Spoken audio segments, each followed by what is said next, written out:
26 दिसंबर 1704 को दोनों मासूम बच्चों को ईंटों की दीवार में खड़ा कर धीरे धीरे चिनवाया जाने लगा। जब दीवार उनकी गर्दन तक पहुंच गई तब भी उनके चेहरे पर भय नहीं था। अंततः उन्हें शहीद कर दिया गया। यह घटना सरहिंद में घटी और सिख इतिहास की सबसे हृदय विदारक घटनाओं में से एक मानी जाती है। इसी बीच ठंडे बुर्ज में कैद माता गुजरी को जब अपने पोतों की शहादत का समाचार मिला तो उन्होंने भी वहीं प्राण त्याग दिए। इस प्रकार छोटे साहिबजादों ने अत्याचार के सामने झुकने के बजाय मृत्यु को गले लगाया। उनकी शहादत ने पूरे सिख समुदाय को झकझोर दिया और अन्याय के विरुद्ध संघर्ष की भावना को और प्रबल किया।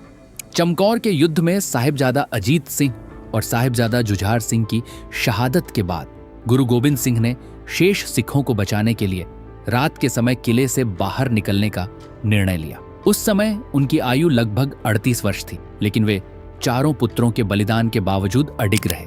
उन्होंने कहा कि उनके 4 पुत्र नहीं बल्कि हजारों खालसा उनके पुत्र हैं। ये वाक्य सिख इतिहास में अमर हो गया और इससे यह स्पष्ट हुआ कि उनके लिए व्यक्तिगत शोक से अधिक महत्वपूर्ण था धर्म और पंथ की रक्षा। छोटे साहिबजादों की शहादत के बाद सरहिंद की धरती भी इस बलिदान की साक्षी बनी। बाद में सिखों ने अत्याचार का प्रतिकार किया। 1710 में बंदा सिंह बहादुर ने सरहिंद पर आक्रमण किया और वजीर खान को पराजित किया।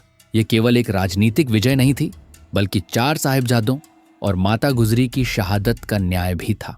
सरहिंद वही स्थान था जहां छोटे साहिबजादों को दीवार में छिनवाया गया था। चारों साहिबजादों का जीवन भले ही छोटा था लेकिन उनका प्रभाव अनंत है। साहिबजादा अजीत सिंह की आयु शहादत के समय लगभग 18 वर्ष थी। साहिबजादा जुझार सिंह लगभग 14 वर्ष के थे। साहिबजादा जोरावर सिंह लगभग 9 वर्ष के और साहिबजादा फतेह सिंह मात्र 6 वर्ष के थे।